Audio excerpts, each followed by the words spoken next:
Good morning. This morning's keynote will begin in 10 minutes.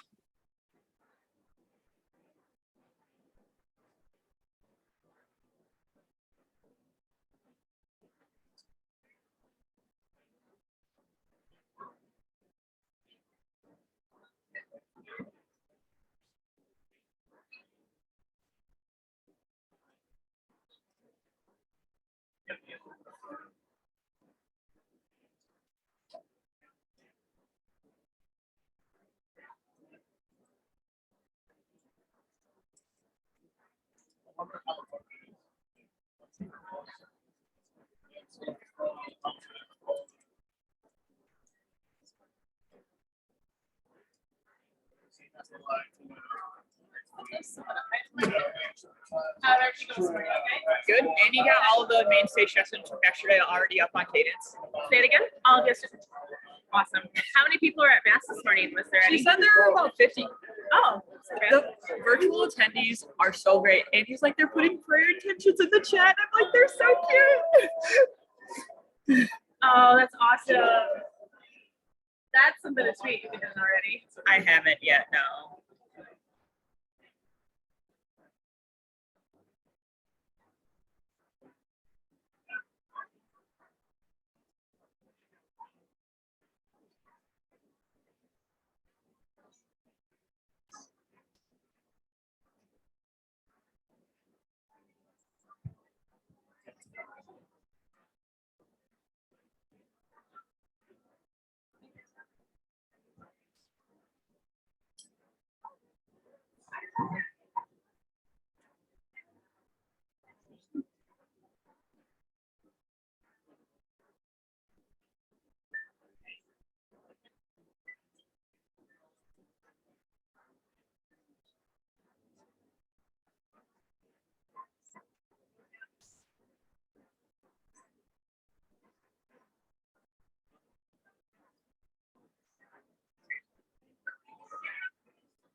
Good morning. This morning's keynote will begin in 5 minutes. Please take your seats.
I have not seen Jill since right after Mass got out.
Yep.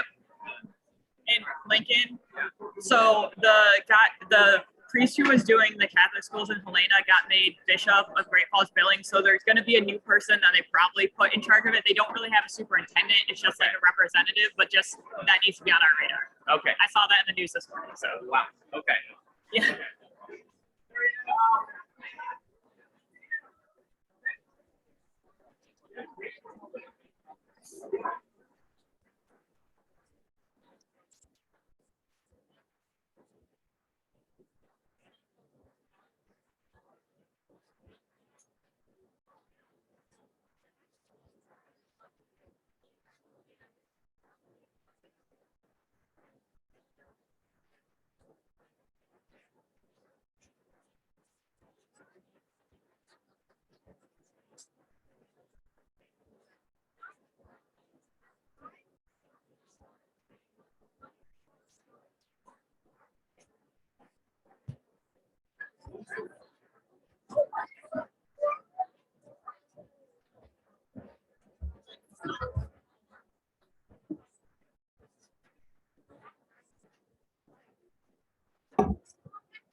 Good morning, New Orleans.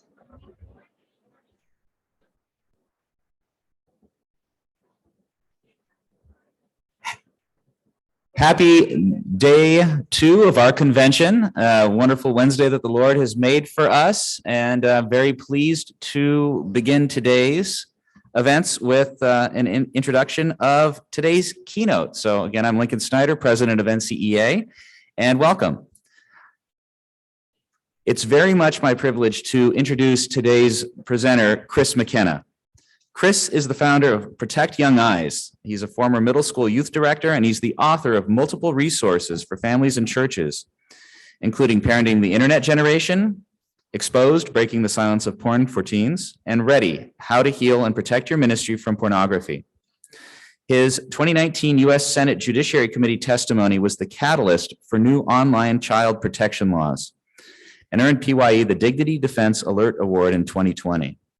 The PYE team performs hundreds of presentations at schools, churches, and nonprofits, receives over 1 million visits to their popular website annually, and was featured in the Childhood 2.0 movie. Chris is married to Andrea, enjoys running and candy, and is father to 4 children. And so today, to talk about how to lead tech-obsessed youth, is our speaker, Chris McKenna. Thank you, Lincoln. Thank you so much. Well, good morning. How are we doing? You are the dedicated crew, because last night you thought to yourself, I could sleep in, but you didn't. So you've got your coffee and you're ready. I am so glad to be with you this morning. How many of you were here yesterday for our opening keynote with Father Tony? Amazing, right? Friends, we read in the book of Proverbs that wisdom comes from both understanding and knowledge. Am I right? So yesterday, through Father Tony's amazing stories and jokes, I hope we achieved a little more understanding about our young people, who they are, right? Today, I want to hopefully complete the other side of that equation with knowledge.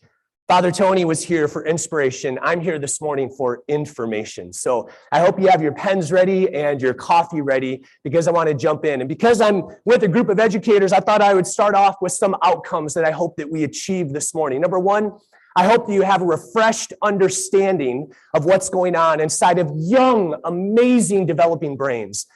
Number two, I hope you will clearly understand how app features in the apps that kids are using today, how they interact and sometimes interfere with those young brains. Number three, I hope you have greater empathy for why teens tend to make certain digital choices. And number four, my friends, I hope you have a renewed motivation to pray fervently for the hearts and minds of our young people, because they need it more than ever. I'm going to start off with a question. How many of you at some point in your professional or parenting have said kids are resilient? Raise your hands if you've said that. Okay, raise them up. I want to see. Okay, look around. How many hands have said that? Okay, very good.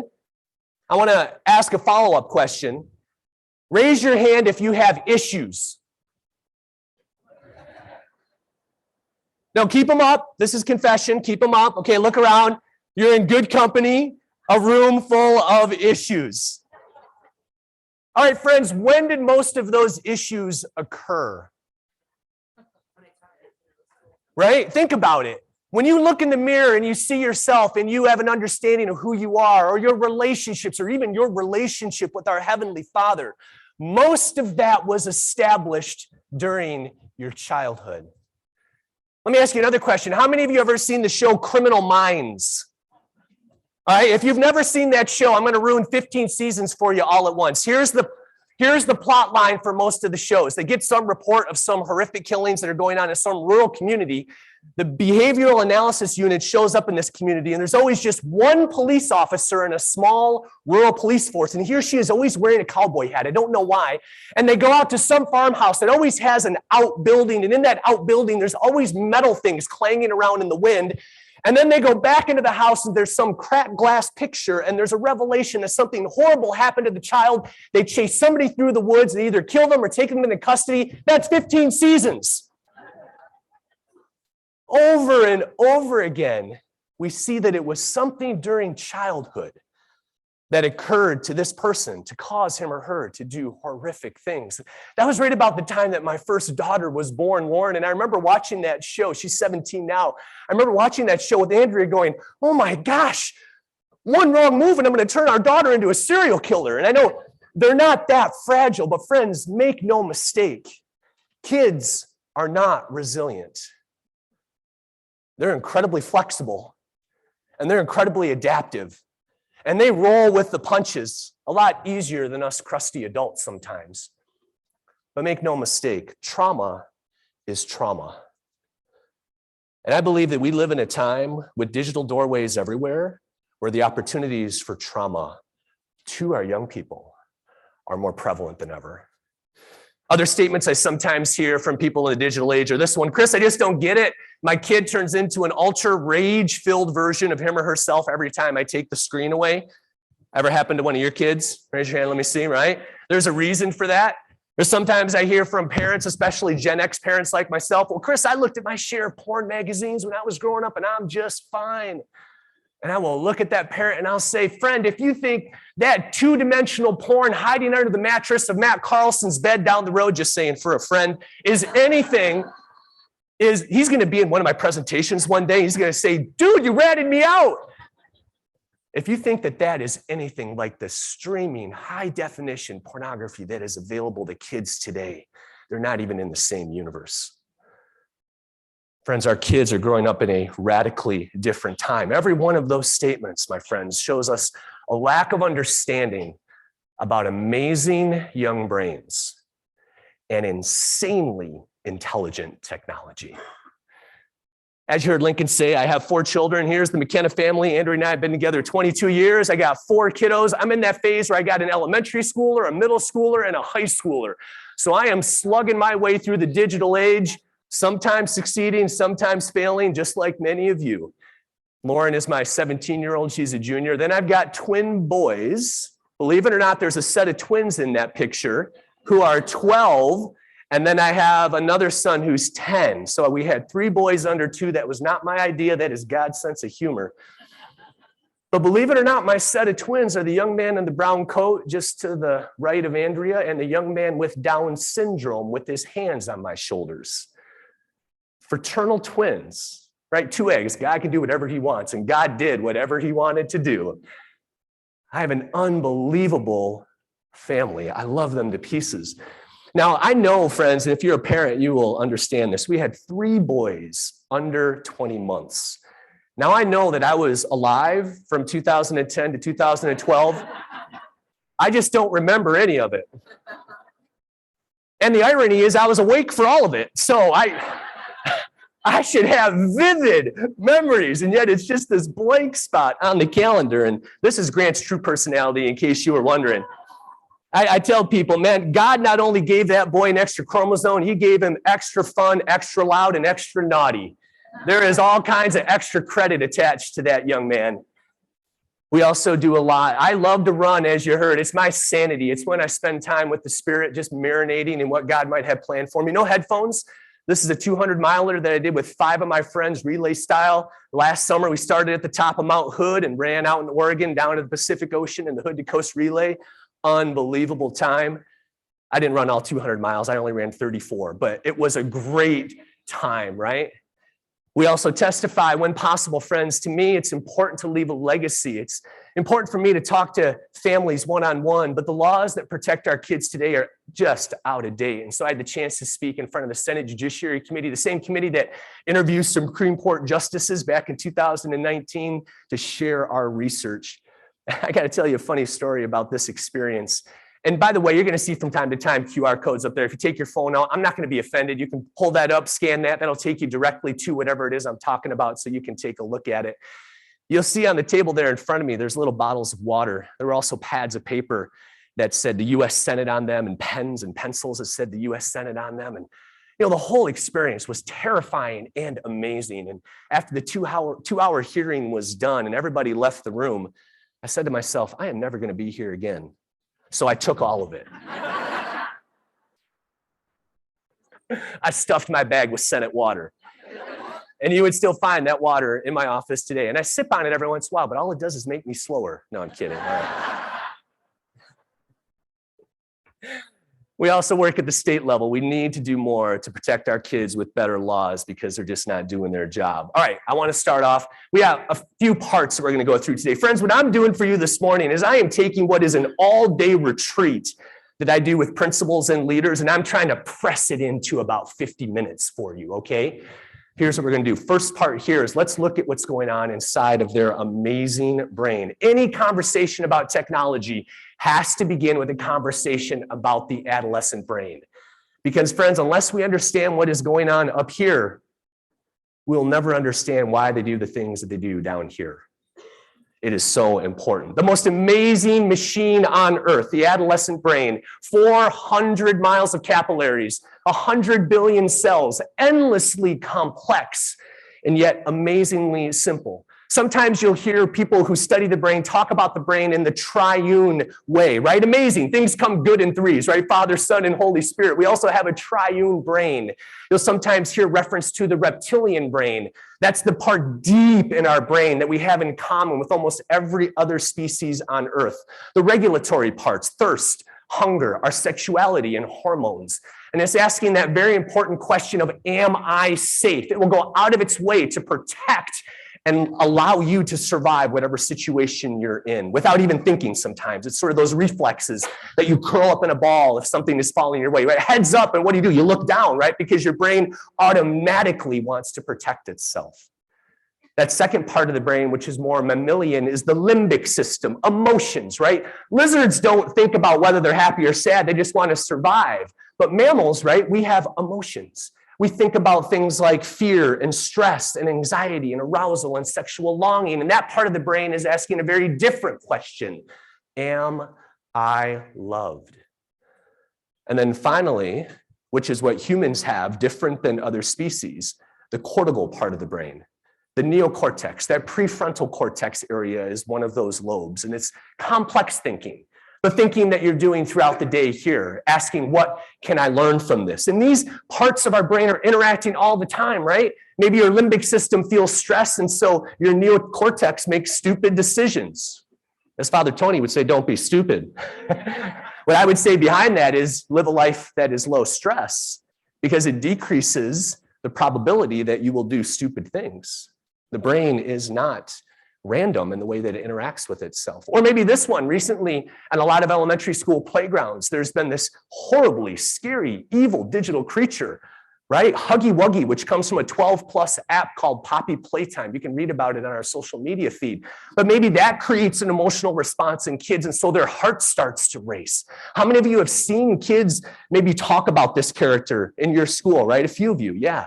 Unfortunately, it causes that kind of response. Or maybe this one, if you feel hungry way down in that reptilian portion, you actually scientifically proven are less charitable towards others. How many of you get hangry? How many of you have a friend next to you who gets hangry? Okay, all right. Keep them well fed, right? So now your advice for the day is low stress and keep your friend well fed. You'll have a good day. Or maybe this more complicated interaction, right? Number one, this is putting ourselves into the shoes of our young people. Maybe they're worried because of what they see in the news, a constantly streaming tragic news story all the time, right? Maybe they stress out about their parents dying from COVID. So that makes them feel anxiety. Therefore, their reptilian part causes their heart to race. And then they can't focus in school and they make worse decisions. There could be a lot going on behind that kid who isn't quite doing so well.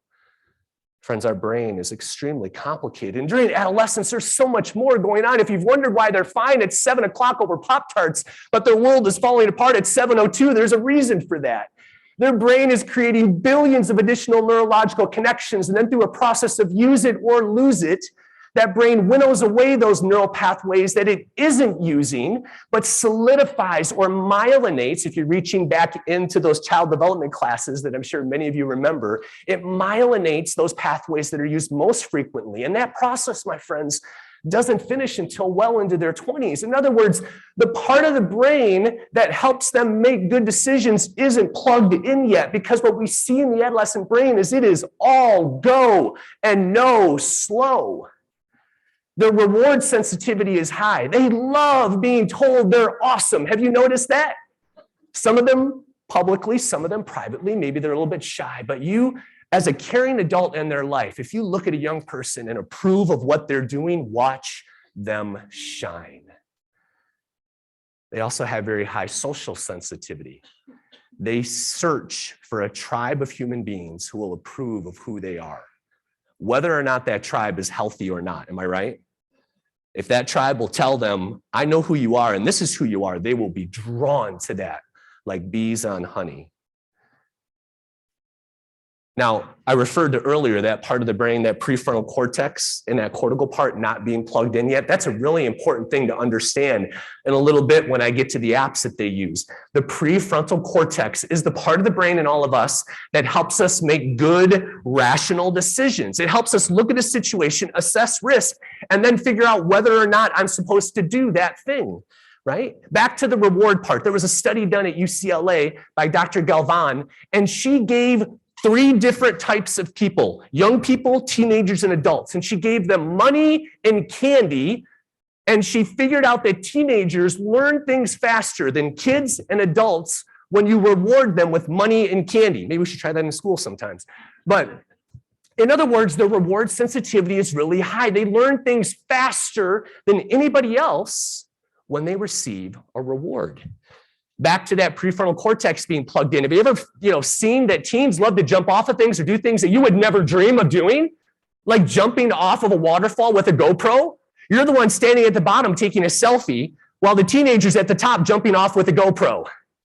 That's because that part of the brain that helps them judge risk isn't plugged in yet.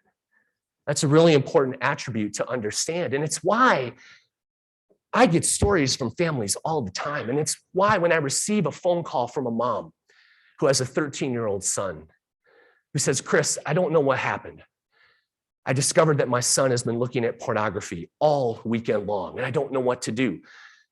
Chris, I just don't understand. My boy loves Jesus. He goes to church. He gets good grades. How could he spend all weekend looking at pornography? And Chris, he said the most unbelievable thing to me. I just don't understand it. My boy looked at me and said, Mom, I don't know what happened. I just couldn't stop clicking. And I paused and I said to that mom, let me tell you something about your son's brain. See, I was exposed to porn as a young boy, and that led to an adult addiction. And I know what it's like to not be able to stop clicking with an adult brain that supposedly had a prefrontal cortex that knew better. So I said to that mom, I know what your son is going through. When he said he couldn't stop clicking, that's exactly what he meant. And she was so relieved to know that she hadn't done anything wrong. This wasn't a bad parenting thing. It was simply a boy in front of extremely intelligent technology that took advantage of his God-created brain. All right, I want to park on porn for just a minute. I bet you've never heard that in a presentation before. Your principal is going to ask you to give a little talk on what you learned at NCEA.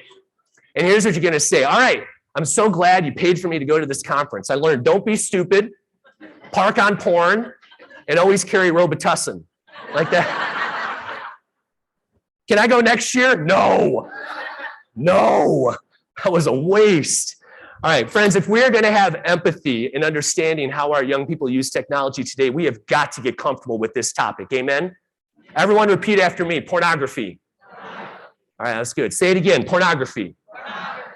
Good. It is just a word, and they need to hear us say it. I want us to go out of our way to rob the enemy of his curiosity power over our kids with this word.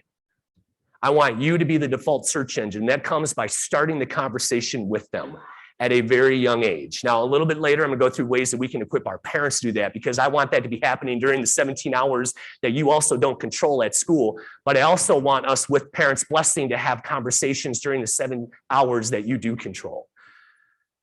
Right? I want our kids to be comfortable with this word. I want this to be a normal thing. In fact, one of the phrases that we use at Protect Young Eyes is make porn the norm. I bet that's another phrase you've never heard before. Right?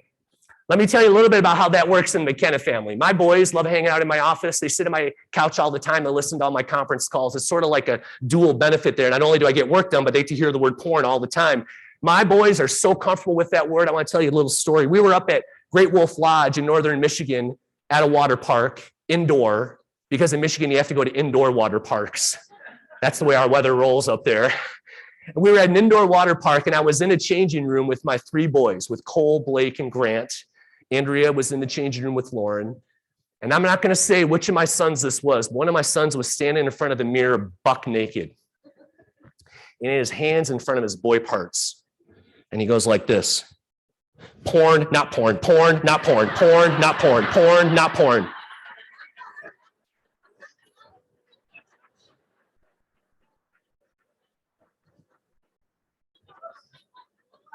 And I just looked at him. I said, dude, that's funny. He was 8, right? Now, there may be a point in a family where you're too comfortable talking about pornography. You might have just crossed over that line there, but that's the way we roll. I want him to know that there's no embarrassment, no shame. The enemy does enough of a job in shame and embarrassment with that word. I want him to know that he can talk to me about it any time. Friends, if we're going to understand the digital world that our kids are in, whether they are 4 or 14, we have got to get comfortable with this word, because I want them hearing not only why pornography is bad, but why God's ideas about love and intimacy in our design in men and women is so much better. They need to know that the alternative trumps the distortion of porn every single day. Am I right? They need to hear that from us. All right. Moving on. There are other complicated parts about growing up today. There are 4 known stages of how a person establishes their identity. It first starts off at a very young age, and then it goes through 3 other phases. Each time the human being is looking for affirmation from others in their world to establish who they are. As a baby, that's really simple. It's their body. It's poop and pee and eat. And they're looking for the adult to take care of those very basic body things. That's a very simple start to their establishment as a human being. Next, it goes into emotions, right? Where they cry, but then they're looking for you. Have you noticed how even mean people smile at babies? It's almost like God has created us to give a young infant that affirmation. Friends, a smile to a baby means so much. It tells them that this person approves of me, that interacting with other people is a good thing. Oh my gosh, this feels good, because a smile releases neurochemicals, right? We're created to smile at them, to give them that identity feedback. And then it moves into language, maybe in the 4 or 5 range, where they're acquiring all kinds of words. And your 4-year-old son or daughter, whoever is, they see a truck go by and they look at you and they go, truck, truck, truck. They're screaming the word truck. And they're just waiting for you to say, yes, that's a truck. That's because their words are looking for affirmation from somebody else in their world that that's a good thing. And then finally, bigger questions about identity. Who am I? What's the purpose of my life? Each self comes online, and the job of that developmental state is to use other people or things to regulate that self. And when you think about the world that many of us grew up in, whatever generation you might happen to be, again, I'm a Gen Xer, I had very limited ways in which that adolescent self could find answers to the identity questions. Mostly family, friends, the church that I went to. But friends, when you compare that to the mirrors that they are looking at today, we have multiplied the answer to that question, who am I, by 1,000. And we have inserted what is already an extremely complicated developmental state. We have inserted infinite complexity into something that's already difficult to do. Am I right? This is what our young people are dealing with today. So friends, remember this. For all of its complexity, the brain operates according to a very simple principle. Whatever I feed my precious brain is what it learns to love, especially before age 16. And this is exactly when we give them all of their technology. Part 2 of this, friends, is I want to jump into the social platforms that they love to use, because make no mistake, their technology knows them full well. What's the ghost up on the screen? Say it. What about the little note-looking sign there? TikTok. What about the picture-looking thing, right? And then the last one. Yeah, YouTube. Do you know YouTube is the most popular app used by kids today? Just in case you were wondering that. TikTok coming in a close second, gaining followers by the thousands every single day. Let's start with Snapchat. I'm not going to embarrass you and not ask you who has a Snapchat account. I have one because I like to use it and understand how kids are using it. Friends, Snapchat knows a lot about teen brains, an incredible amount. I had the opportunity to do a talk in front of a high school in Michigan where I live. And I was talking about the Snap Streak. Now, if you're not familiar with the Snap Streak, this is a feature inside of Snapchat where if I send you a snap and then you send one back, that creates a streak. And now I have a streak of 1 day with you. And that means something. There's social credibility to that, because with each successive day, Snapchat gives me more rewards and emojis, because emojis run the world today. Therefore, Snapchat has tapped into the fact that the Snap Streak has value to teens. And I was talking about this feature, and a young man in this presentation I was doing, his name was Jaden. He raised his hand. He said, "Chris, I've got to tell you about the Snap Streak." And he let me record it in a video that I want to show you now.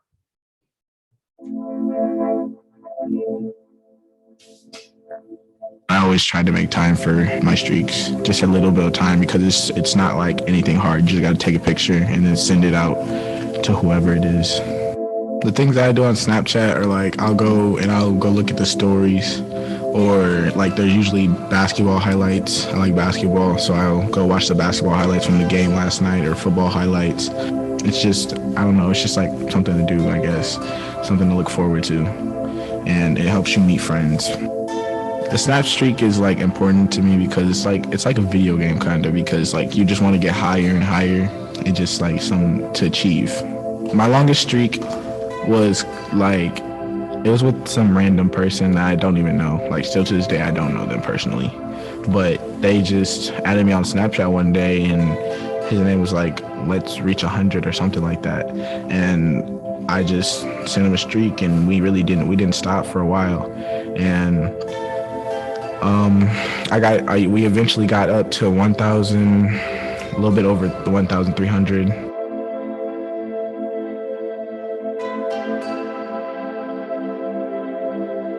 At times I did have to have people keep my streaks for me, because I've got my phone taken away before that. But like when it happened, when I lost the streak, it was just so sudden. I didn't have time, and everybody was at school, and I didn't have my phone, and I couldn't really go outside. I couldn't go outside or talk to anybody to keep my streaks. So I had no choice but to just lose it. When I lost it, I was really mad. Like I was so mad. I didn't want to be on Snapchat anymore. It just didn't feel good at all to lose it. Looking back on it, for a streak that lasted 3 years, it was just like time consuming, to be honest. Like you had to wait for them to send it, and then you'd be scared if they didn't send it.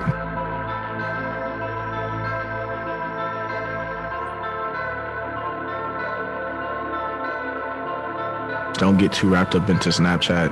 I could have did a lot with the time that I spent on it. Like I could have worked on homework. I could have played basketball. I could have linked with friends, chilled with friends, did a whole bunch of other stuff. But it happened. I can't go back.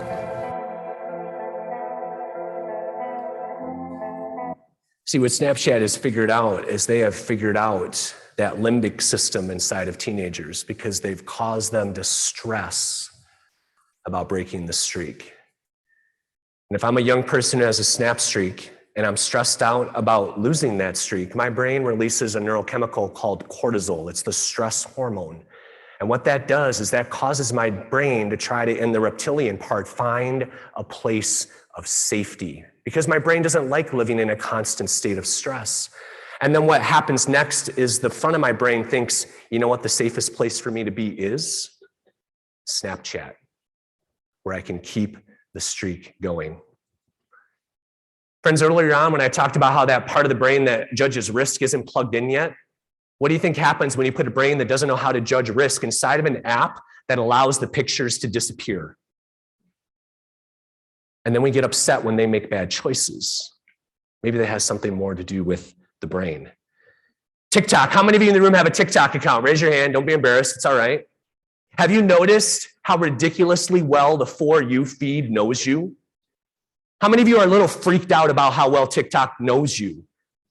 Its algorithm is like nothing else that I have experienced on earth. I do a lot of testing inside of TikTok. And there was one night where I started to do some testing and I came upon this woman, and you're seeing her video show up on the screen here. There's this woman down in Texas. She saves bees. She goes to homes who have bees in places where they're not supposed to be, like in sheds or out in barns, whatever. And she saves the bees. She eats their honey. I don't know about you, but every single bee I've ever encountered is a killing machine. But not for this woman. She's like the bee whisperer, and she takes the bees out and she talks to them. And what she always does after she takes out the comb is she always looks for the queen. She scoops out. Look, she's scooping the bees out. They attack me when I do this, but not to her. And then she looks for the queen, and there, whenever she finds the queen, she always puts it inside of this clip. See, even bees adore their queen mother, right? And she puts this clip inside of the new hive, and the bees all go towards it. Friends, I couldn't believe how addicted I got to these videos. I'm not kidding you. One night, for 90 minutes, I watched the bee lady. I woke up the next morning, I said, Andrea, the craziest thing happened. At 11:30, I started doing some testing on TikTok, and I found this account with the woman who saves bees. At 1 a.m., I finally realized what I was doing. And now today, I wake up and I want to save the bees.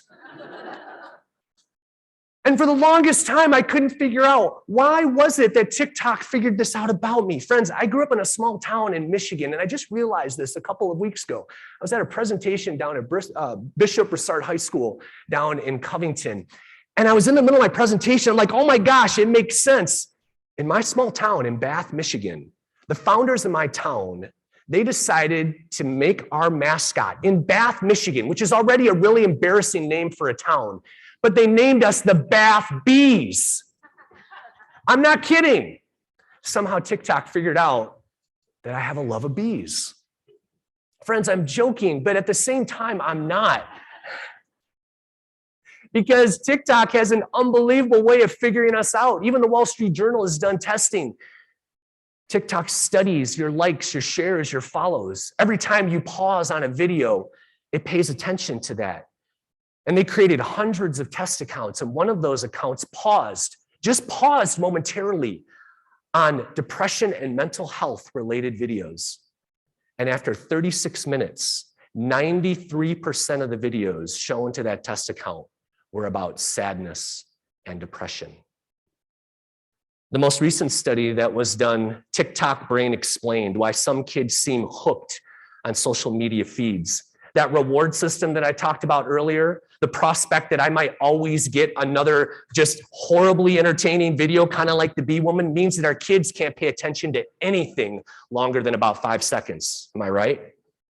Because here's how the dopamine system works inside of TikTok. The For You feed studies you. Every twitch is a signal to that algorithm. And then it starts to feed you the most addictive form of that content so that you scroll endlessly, and anything long, especially sitting in a classroom, is boring.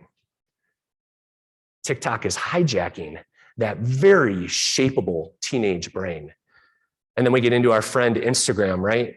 We know from a little bit that was pulled from behind the curtain from, quote, the whistleblower, Casey Haugen, that Facebook knows Instagram is toxic to teen girls.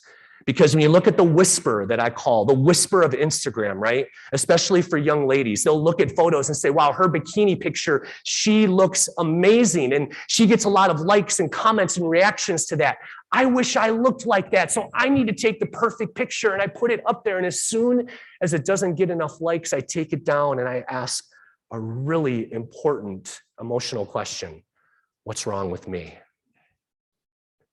And friends, this cycles over and over again. I mean, let me ask you, adults, how many of you have heard the whisper? Have you looked at somebody's spring break pictures while you're stuck at home and their perfectly pedicured toes are by the pool and go, you know what I'm talking about? And you've gone, boy, I wish I was there. Anybody?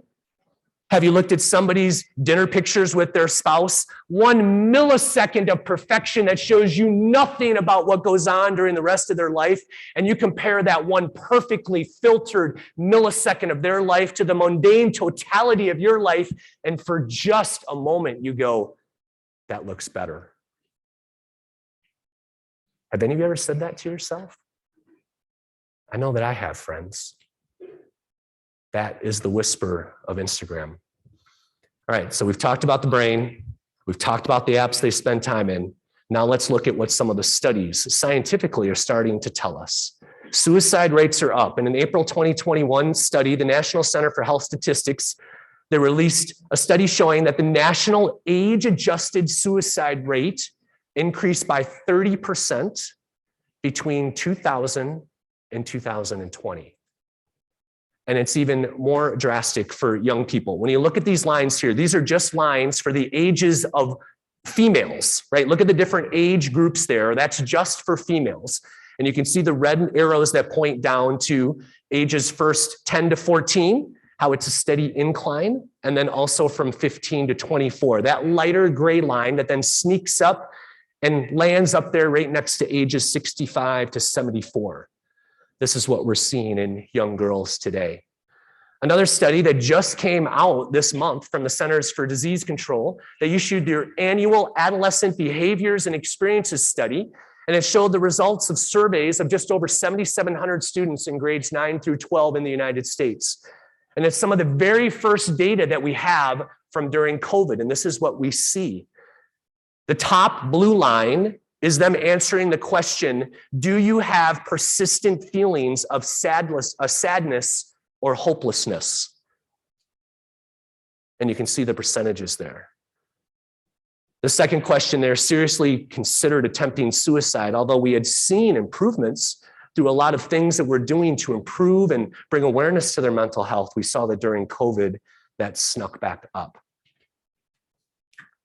Other information that we're starting to see tells us even more, because parents are always asking me this question, Chris, is social media a cause of these increases? Well, friends, it's complicated, but here are some additional items. Maybe it isn't just screen time, but social media seems to be the thing. Studies that are pointing towards young people with excessive social media use, not just screen time, feel more depressed. Girls with multiple hours of daily use, they report less life satisfaction. Girls seem to be the ones more negatively impacted by social media than boys. Again, going back to what we pulled out of the studies that were brought from behind the curtain at Facebook. Also studies about what that constant attention that girls get from the sexier videos on TikTok gives them, how it's impacting them more than boys. But then to make it more complicated, on the other side of this, young people who have experienced adverse childhood experiences, ACEs, right? Here is a quote that I received from somebody who was in the foster care system. She said, Chris, for kids who feel different and alone, social media can actually be one of the few places they can see that it isn't just them, that there are others out there dealing with the same things, and who they are is okay. It can be a safe place in and of itself. How many disabled kids, abused kids, kids in atypical family situations have found community and support online? In many cases, it's a literal lifesaver. Right? That adds to the complication. Friends, what we're finding is that before social media, there were certain activities that help calm kids: prayer, sleep, nature, activities, strong friendships in real life. That's what IRL stands for. Strong family support, mindfulness, and breathing. You know what? With social media, these things all still work.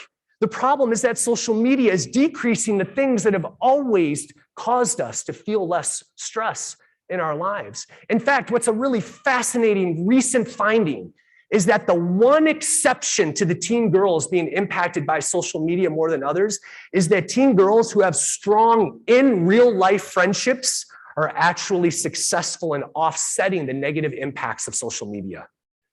The combination of social media plus strong friendships is a great equalizer. Fascinating, right?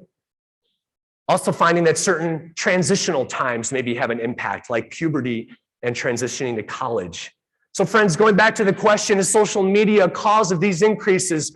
Oh my gosh, it's complicated.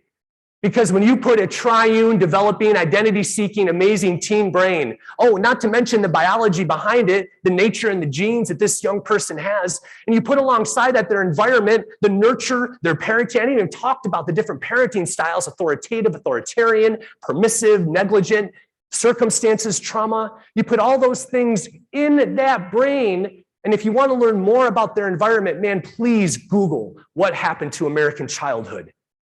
It is one of the most fascinating, insightful write-ups that I've ever read about what's going on inside of our parenting styles today, written by Kate Julian from The Atlantic. It unpacks that environmental factor. Oh, not to mention the adverse childhood experiences. Friends, when you put all of those things inside of insanely intelligent apps that know amazing teen brains ridiculously well, let me tell you, it's a ridiculously difficult outcome to test and predict. It's like we're putting all of our young people inside of a soup. Now, here in the South, I should say a gumbo, right? In Michigan, we would say a soup, right? When you make a good soup, you put in the vegetables, you put in the meat, you put in the different spices. And depending on the nooks and crannies and crevices of that meat and vegetable and whatever it is, they pick up all the different spices. In other words, the different meats and the different vegetables, they're all going to taste a little bit different depending on what they picked up in that soup or that gumbo. Am I right? The same thing is true with our young people, friends. When we drop our young people, it's like we're dropping them inside of a digital soup. And based on their nooks and their crannies, in other words, their experiences, how they've been parented, their trauma, whatever they've gone through, we drop them inside of this digital soup, and we wonder why sometimes they're impacted. Some kinds of kids that we drop in, like Jaden, it's not that their mental health is impacted, but they just waste a lot of time. Sometimes kids who are parented a certain way, actually in shame, they run towards issues like porn because porn makes their brain feel good. We drop kids inside of this soup and we wonder why they make the choices they do. Friends, when children with children's brains make childlike decisions inside of God-like technology, that's not all their fault. That is not all their fault. I want to read you a short excerpt from a book called Simplicity Parenting by Kim John Payne. This is what he said. He said, studies are starting to come out that the amygdala, the part of the brain in that limbic system that gathers stress and fear, studies are starting to come out that the amygdala had a cumulative memory. And that was really formative because what I started to see is that these kids, they hadn't been in war, they hadn't been ostensibly abused, but what was happening is that they were living in an undeclared war on childhood. There was just too much, too soon, too sexy, too young, but it had become normalized. What was happening to them was that the stress that they were experiencing was cumulative, and they were in a perpetual moderate grade state of high alert for much of the time because their systems were being overwhelmed with the pace of modern life. That was his description of our young people. That's Kim John Payne in Simplicity Parenting, using the extraordinary power of less to raise calmer, happier, and more secure kids. Friends, this is a slide that sort of brings it all together. Imagine growing up in a world where tragedy trends, where news is constant. Friends, our young people see the news that is happening all around them, and they are just as worried about what they see in the world as you are. Imagine if your popularity was quantified. Imagine if porn was ubiquitous. Imagine if your worst moments were magnified. Friends, I can tell you that 79-pound middle school Chris McKenna fit inside of every single locker in Bath Middle School. And I can tell you that because I know. But friends, when I was growing up, there were safe places. When I got off of the bus, I was safe. They couldn't get to me anymore. The only thing they could do is they could call me, and that phone was attached to the wall with a cord, and the only way to get privacy was to stretch it into a closet and clothesline through the people that were walking by. Right? If something dramatic happened at the football game, by the time Monday rolled around, it had kind of fizzled away. Summer was an amazing reset for all of the horrible things that happened during the school year. I don't know about you, but most of the time when I came back in the fall, didn't it seem like everybody was sort of friends again? Friends, all of the things that used to create a reset for trauma when we were growing up are all of the things that accelerate trauma today. When kids go home, it gets shared. All weekend long, it gets shared. All summer long, it gets shared. Imagine a world where social comparison impacts your self-worth. You were given a supercomputer, that's what I call a smartphone, without much training, and then you're punished for misusing your supercomputer. Wait, didn't they give it to me? Your parents use their phones constantly.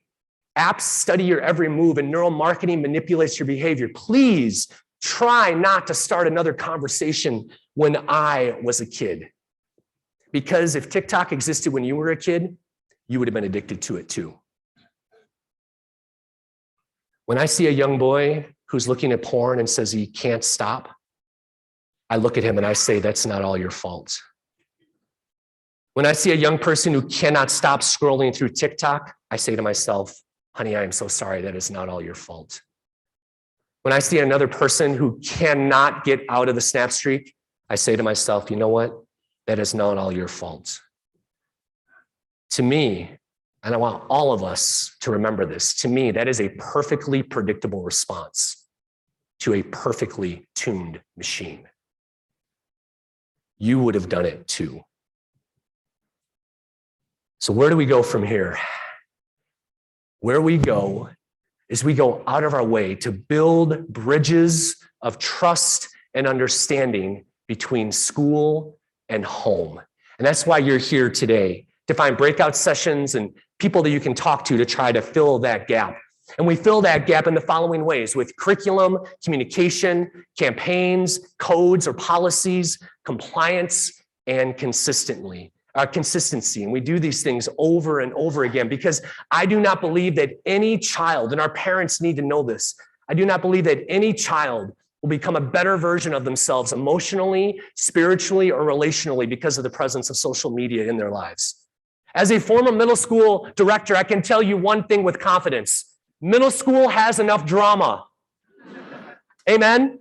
Amen. It doesn't need any help from these algorithms. It already has enough complexity, distortion, and confusion. It doesn't need help with complexity, distortion, and confusion. We need to keep the junior high years clear of these places or of these technologies. And so one of the campaigns that we support, and it's something that schools are now using with their parents, is Delay is the Way. Not no tech. We don't want kids to be bubble wrap, but slow tech.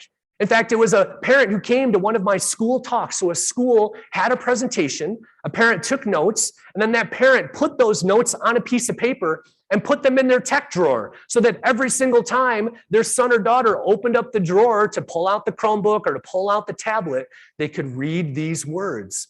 A beautiful example of a school creating that bridge between school and home. Other examples that I want to point to, here's one from Sacred Heart Academy in Grand Rapids, where they have their family sign a family tech agreement, where they have the family write down, and this is K through 12, all the devices that exist in the home that the child has access to. And they talk about ways to keep those devices safe. And they want to make sure that those devices are not brought to school. This is a tech agreement.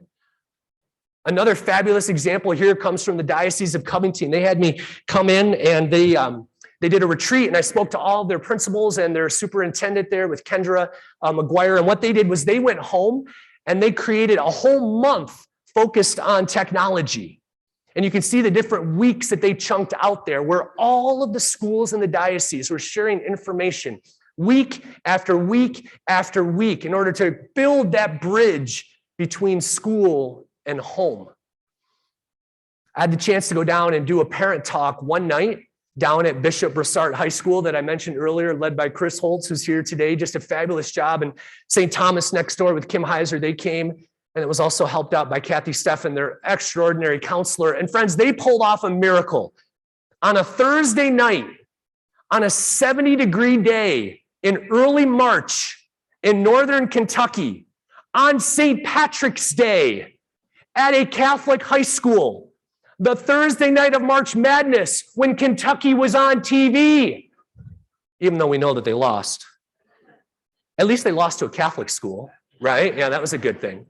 Friends, they had over 120 parents show up at this event through amazing marketing, where we could talk about all the mental health sort of things swirling around our young people. Just a Herculean effort to pull these parents together. A great example of building that bridge. And then what they did the next day is I stayed overnight and we did a teacher professional development session. And then after that, those teachers watched the movie Childhood 2.0, and they came up with ideas to continue the conversation. And this next Tuesday, they're having student leaders lead conversations in the high school about technology. They're keeping that conversation going, building empathy with every conversation. And then finally, friends, maybe one of the more progressive approaches that I've seen in the entire country is from the Diocese of Kalamazoo. They've actually designed a program called the Goretti Project.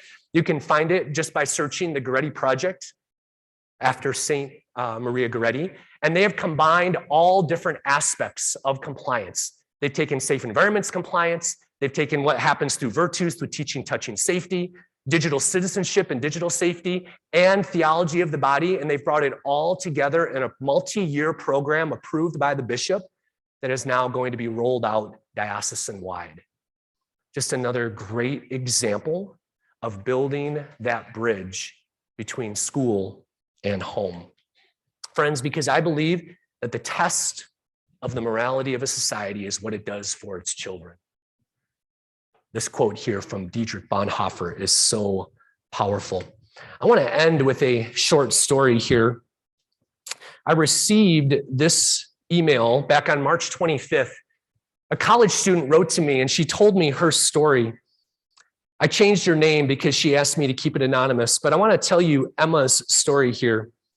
What happened to Emma was, she's a college freshman, and her parents gave her a smartphone in middle school, but they did not allow her to have social media until high school. And this is what she said. She said, "Hello, Chris. My name is Emma, and I'm a freshman at Butler University. I was born and raised in Michigan, and I'm currently pursuing a degree in middle secondary education and history. First, I wanted to thank you for the work that you were doing battling child pornography. My parents followed your organization for a long time and used it as a tool to raise me in a world where social media and child pornography is becoming more common, otherwise known as CSAM, child sexual abuse material. I did not get my first social media account until I was 17 years old, and that was Facebook under close monitoring. About 9 months later, I got Snapchat shortly before my 18th birthday. Since coming to college, I had to get a Twitter account for professional reasons only, but I don't treat it as social media, but rather a tool to further my education.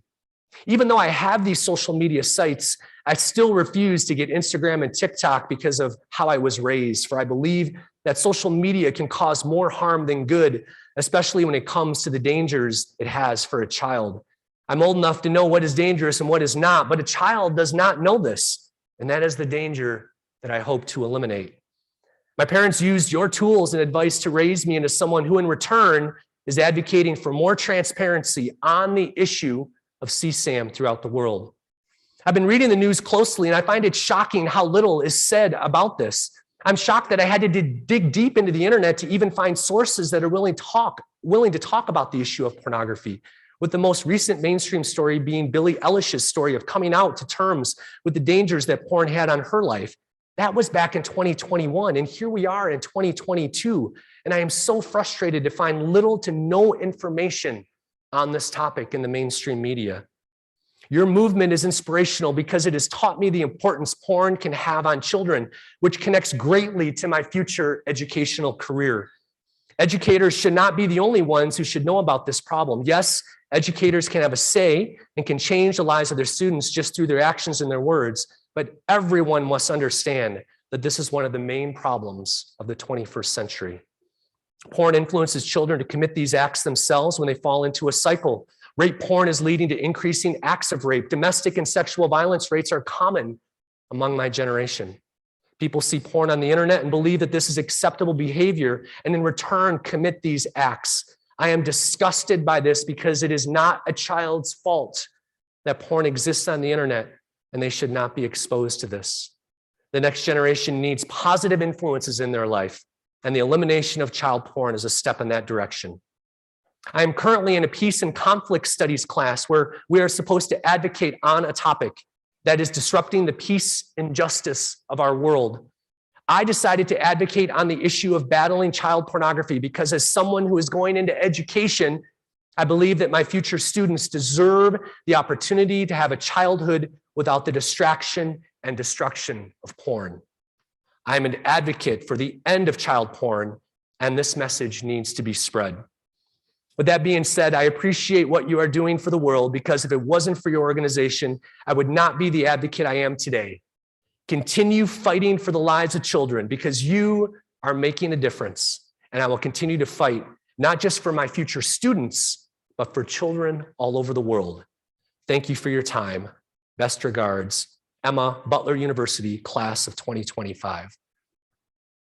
Friends, I share that with you because she, like you, knows the importance of understanding our young people today. And it is through that understanding that I hope we can meet them exactly where they are. So friends, let me ask you, do you have a refreshed understanding of what's going on inside of young developing brains? Yes or no? Do you more clearly understand how app features interact and interfere with these young brains? Yes or no? Do you have greater empathy for why teens tend to make certain digital choices? Yes or no? Do you have a renewed motivation to pray fervently for the hearts and minds of our young people? My hope is yes. My hope is that throughout the rest of this day, you will seek vendors and you will seek classes that will maybe help you at whatever school you're at or diocese to fill that gap between school and home. Friends, at the end of the day, I'm not asking you to love this snappy chat, TikTok-y thing. I am just asking you to understand why they do. And I hope that we have done that here this morning. You can come visit me. I am right next to Father Tony upstairs. I mean, while you're standing in line for him, the real star, you can talk to me and learn a few things about digital citizenship in your school. We're up in the penthouse on the 3rd floor there. If you want to come and visit us there, I would love to see you. But have a fabulous rest of the conference. God bless you all.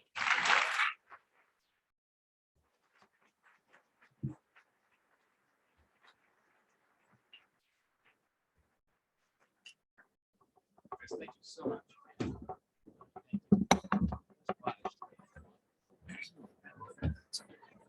So wasn't that